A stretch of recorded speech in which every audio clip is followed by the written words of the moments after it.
H.G. 웰스라고 하는 분이 쓴 대주교의 죽음이라고 하는 단편 소설이 있습니다. 대주교가 한평생을 습관처럼 성당에 나가서 기도했습니다. 어느 날인가 여느 때와 마찬가지로 하늘을 향하여 손을 들고 오 전능하신 아버지 하나님 하고 기도를 드렸습니다. 그러자 갑자기 그때에 하늘에서 음성이 들리면서 오냐 무슨 일이냐 하고 음성이 들려왔습니다. 그러자 그 음성을 듣고 너무너무 놀래가지고 심장마비에 걸려서 죽고 말았다고 합니다. 이 대주교는 한평생 직업적인 종교인으로 열심으로 기도를 드렸지만 정작 하나님이 살아계셔서 자신의 기도를 들으시고 응답하신다는 사실은 믿지를 못한 것 같습니다. 이 웰스는 이 소설을 통해서 신앙인들의, 교회 안에 들어와 있는 성도들의 불신앙에 대해서 이렇게 비평하고 있는 내용이라고 할 수 있습니다. 사랑하는 여러분, 우리의 주일 예배 그리고 반복해서 드려지는 수요 예배나 금요 기도회나 각종 신앙적인 모임들, 이것이 계속 반복되다 보면은 그저 믿음으로 행한다기보다는 하나의 종교적인 의식이나 습관으로 행할 수도 있는 것입니다. 과연 우리가 믿음으로 행하고 있는지를 점검해 볼 필요가 있습니다. 교회 안에 들어와 있다고, 믿음의 울타리 안에서 살아간다고 해서 우리가 진정으로 순간순간 믿음으로 행하고 있는지 장담할 수는 없는 것입니다. 고린도후서 13장 5절에서 사도 바울은 고린도 성도들에게, 믿는 자들에게 이렇게 권면하고 있습니다. 여러분이 한번 읽어보십시다. 시작. 너희는 믿음 안에 있는가? 너희 자신을 시험하고 너희 자신을 확정하라.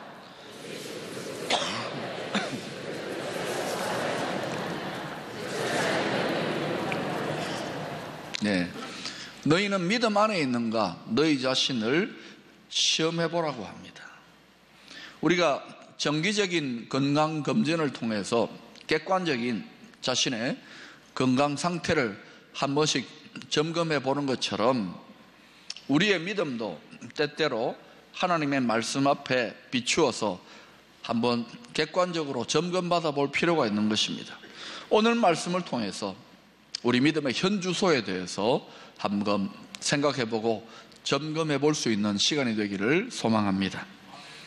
지금 예수님은 사마리아에서 이틀을 유하시고 고향 갈릴리를 향하여 내려가고 있습니다. 예수님의 고향은 넓게 보아서는 갈릴리고 좁게는 가버나움이라고 할 수 있습니다. 고향으로 돌아가시면서 44절에서 주님은 이렇게 말씀하십니다. 친히 증언하시기를 선지자가 고향에서는 높임을 받지 못한다 하시고, 예수님이 고향 갈릴리 지역에 도착하기 전에 미리 이런 각오를 하고 있는 것입니다. 지난 이틀 동안 유했던 사마리아에서는 열렬한 환영을 받고 그 사람들이 예수님을 메시아로 받아들였습니다. 그러나 고향 땅에서는 그렇지 않을 것이라는 것입니다. 환영받지 못할 것이라는 것을 미리 각오하고 있는 것입니다. 선지자가 고향에서 환영받지 못할 것이라는 말씀은 구약 성경에도 여러 차례 반복되고 있고 또 사복음서 전체에 이에 대해서 예수님이 친히 언급하고 있습니다. 예수님께서 고향 사람들이 자신을 영접하고 메시아로 받아들이지 않는 그 사실에 대해서 심히 마음 아파했던 것입니다. 주님은 누구보다도 고향 사람들을 사랑하셨고 또 그들이 믿음을 갖기를 원하셨지만 그게 실상은 어려웠던 것입니다. 왜냐하면 고향 사람들은 예수님을 기껏해야 이웃 목숫집의 아들 정도로만 생각했던 것입니다. 그 집안을 우리가 잘 알고 있는데 무슨 선지자냐, 무슨 메시아냐, 이런 식입니다. 예수님의 어린 시절에 대해서 조금 알고 있다는 그 선입견, 그 편견이 믿음을 갖는 데에 큰 방해를 주고 있는 것입니다. 우리가 누군가에게 복음을 전할 때에 성경 말씀과 관계없이 자기가 가지고 있는 교회에 대한 고정관념, 성도들에 대한 편견, 이런 것들이 믿음을 갖게 하는데 어려움을 주는 경우가 많지요. 우리가 한국 교회사를 자세히 들여다보면 해방되기 전에 북쪽에서 목회하던 분들의 대부분은 이남 사람들이고, 또 남쪽에서 교회를 맡아서 목회하는 분들은 대부분 다 이북 사람들입니다. 한국교회 초기에 선교사들이 목회자를 파송할 때에 자기 고향으로 파송하지 아니하고 고향이 아닌 다른 곳에 의도적으로 파송했다는 것을 알 수 있습니다. 왜냐하면 그 사람의 과거 어린 시절에 대해서 잘 알고 있는 경우에는 영적 권위를 갖기가 쉽지 않았기 때문인 것입니다. 예수님이 선지자가 고향에서 환영받지 못한다는 각오를 하고 고향 갈릴리로 돌아가셨습니다. 그런데 45절에 나타나는 것처럼 기대와는 달리 비교적 예수님을 잘 영접했습니다. 그 이유는 이들이 예루살렘의 명절에 예루살렘으로 갔는데 거기에서 예수님이 행하신 모든 이적들을 보았기 때문입니다.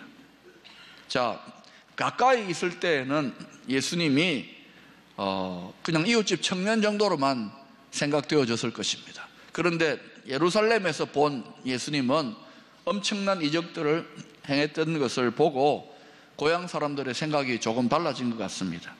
그래서 지금 예수님을 영접하고 있습니다. 참된 믿음으로 말미암아 메시아로 그를 영접하고 있다기보다는 기적을 보고 마음을 열고 있는 것입니다. 거기에 비하면 갈릴리로 돌아오는 과정에서 예수님을 영접했던 사마리아 사람들은 기적이나 표적을 본 것도 아닙니다. 단지 예수님의 가르침, 그 말씀을 듣고 마음을 열고 예수님을 메시아로 영접했지요. 자, 고향 갈릴리 사람들하고 사마리아 사람들하고 누가 더 성숙한 믿음, 누가 더 순수한 믿음을 가졌다고 할 수 있겠습니까? 바로 사마리아 사람들이겠죠. 예수님이 갈릴리 가나에 도착했을 때 왕의 신하가 찾아왔습니다. 죽을 병에 걸린 아들을 고쳐달라고 예수님께 간청하기 위해서 찾아온 것입니다. 여기서 왕은 헤롯 왕입니다.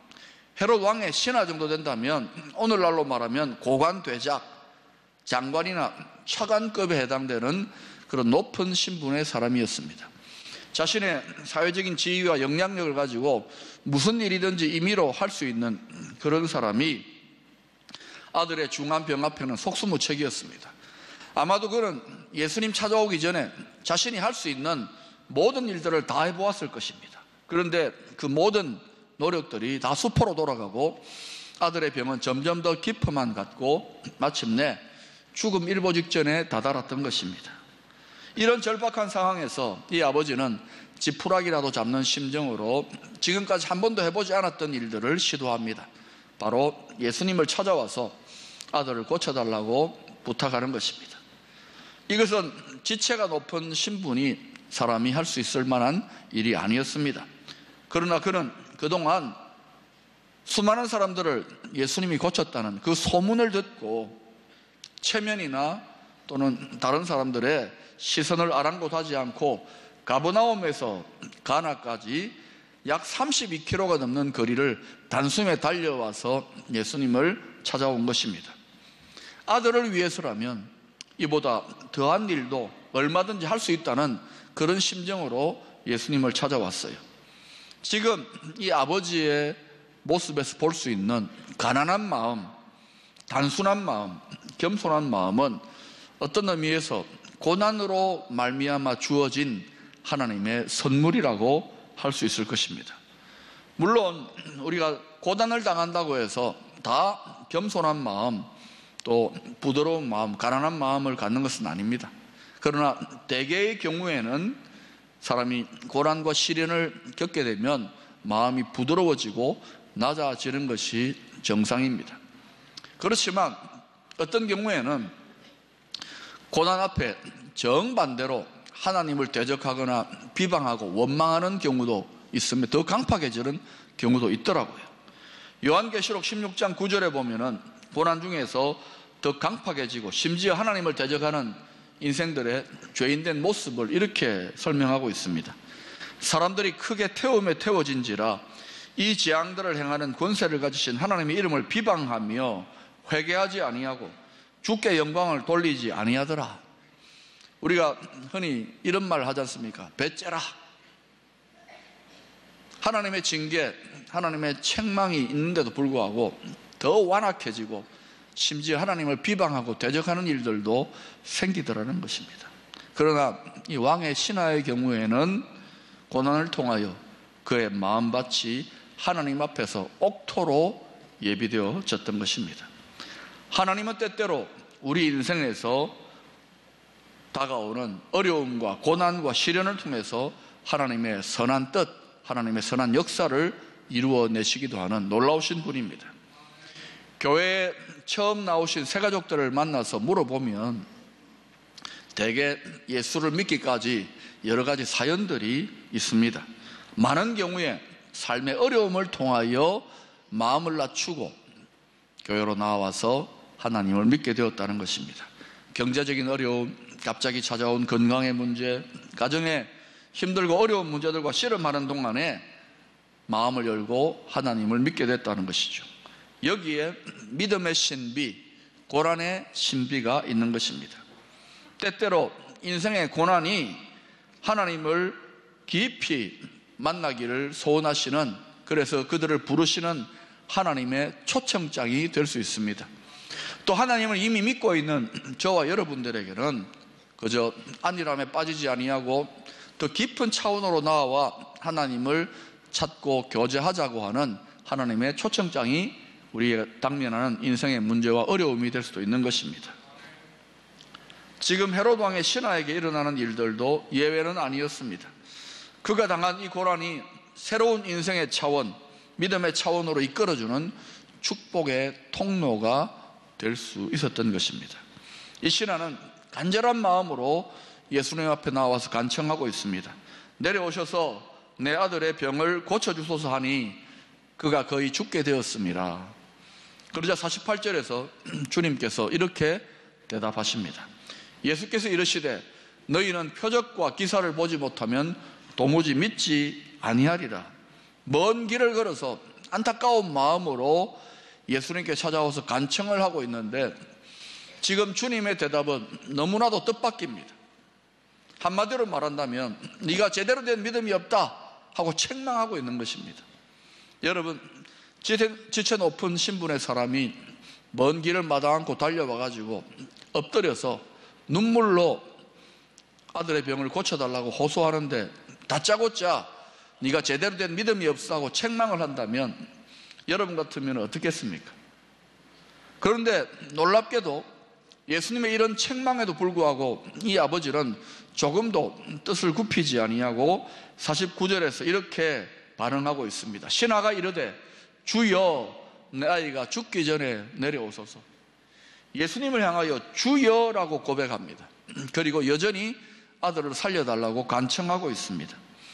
마태복음 15장 22절에 보면은 귀신 들린 딸을 고치기 위해서 예수님을 찾아왔던 가나안 여인의 이야기가 나옵니다.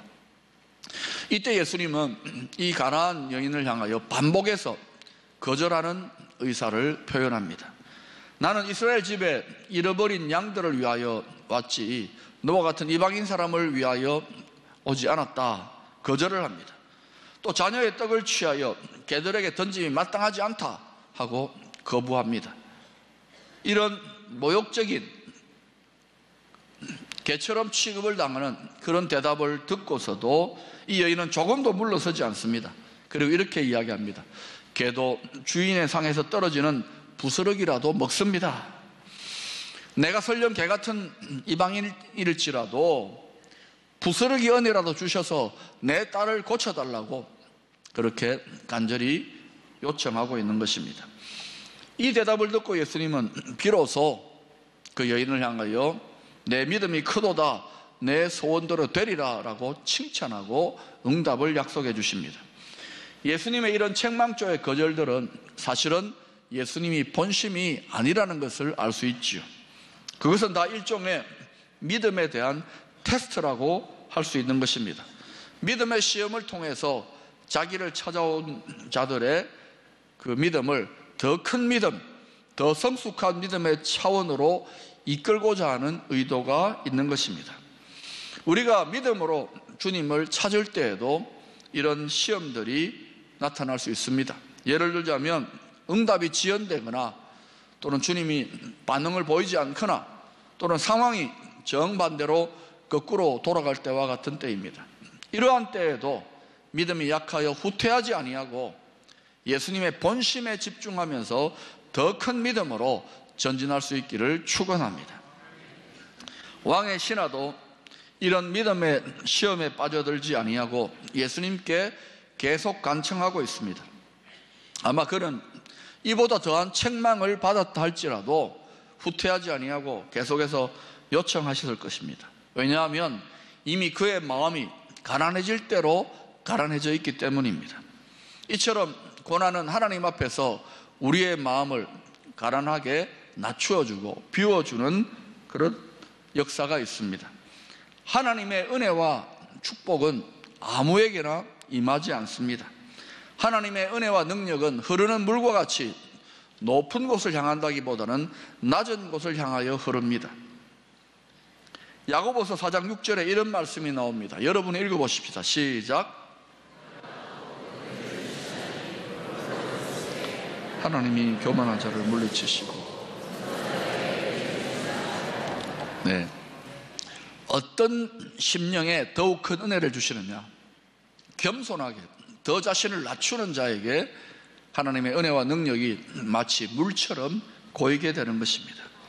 그래서 고난과 인생의 시련 앞에서 우리가 마땅히 가져야 할 태도가 있다면 불평과 원망이 아니라 하나님을 의식하면서 자신을 낮추고 비우는 태도입니다. 믿음의 시험에도 굴하지 않고 계속해서 주님을 적극적으로 찾고 있는 이 아버지에게 50절에서 주님께서 이렇게 말씀하십니다. 예수께서 이르시되 가라, 내 아들이 살아있다 하시니 그 사람이 예수께서 하신 말씀을 믿고 가더니. 여러분, 이 대답을 그저 단순하게 믿고 그래서 돌아갔나 보다 생각하시면 좀 곤란합니다. 자, 얼마 전까지만 하더라도 아들이 지금 죽을 병에 걸려가지고 죽느냐 사느냐 몸부림을 치고 있는 모습을 보았습니다. 근데 예수님이 자신과 함께 내려가가지고 그 아이를 위해서 안수기라도 해주실 것을 기대했을 것입니다. 그런데 지금 그런 기도는커녕 한마디로 말합니다. 이 아들이 살아있으니까 돌아가라. 여러분 같으면 이 예수님 말씀을 믿고 돌아가겠습니까? 저 같으면 그래도 이렇게 힘든 길을 왔는데 한번 가셔서 기도라도 한번 해주셔야지요 라고 그렇게 요구했을지도 모릅니다. 지금 이 아버지가 예수님의 말씀만을 믿고 돌아갔다는 것은 일종의 또 다른 믿음의 시험에 대한 극복한 상태라는 것을 알 수 있습니다. 만약 이 아버지가 자기 생각에 갇혀가지고 어떻게 이럴 수가 있습니까? 한번 기도라도 해주셔야지 라고 하면서 불평이라도 했다면 오늘 이 스토리는 전혀 달라졌을 것입니다. 그러나 이 아버지는 기적이나 어떤 현상을 보지도 않았는데도 불구하고 다만 말씀만을 믿고 돌아갔다는 것입니다. 표적과 기적을 믿는 신앙에서 말씀을 믿는 신앙으로 믿음의 차원이 업그레이드 되었다는 것을 알 수 있습니다. 표적 신앙의 문제가 무엇이냐면 기적이나 이적을 보면 하나님을 믿겠다는 것입니다. 다시 말하면 기적이 없으면 하나님도 없고 하나님도 믿지 않겠다는 것입니다. 믿음의 조건이 어디에 달려 있습니까? 믿음의 조건이 기적에 달려 있고 자신의 소원이 성취되는 데 달려 있는 것이지요. 믿음의 기준이 하나님께 있지 아니하고 자신에게 있는 신앙이 바로 표적신앙입니다. 이런 표적신앙은 조그마한 믿음의 시험만 다가오더라도 쉽게 무너질 수 있는 모래성과 같은 연약한 믿음이라고 할 수 있습니다. 물론 하나님은 얼마든지 기적을 행하실 수 있는 분이시지만 그 기적과 상관없이 항상 하나님이신 줄로 믿습니다. 예수님도 얼마든지 기적을 행하실 수 있는 분이시지만 그 기적 여부와 관계없이 예수님은 하나님의 아들이시요 메시아인 것을 믿습니다. 만약에 기적을 보여주시면 믿겠다, 내 소원이 이루어지면 믿겠다는 것은 일종의 조건부 신앙이요 하나의 거래적 신앙이 되고 마는 것입니다. 다니엘서 3장을 보면은 풀무불 앞에서 다니엘의 세 친구들이 이렇게 신앙 고백하고 있는 것을 볼 수 있습니다. 다니엘서 3장 16, 18절에 그 고백이 나오는데 같이 읽어보십시다. 시작. 사드락과 메삭과 아벳느고가 왕에게 대답하여 이르되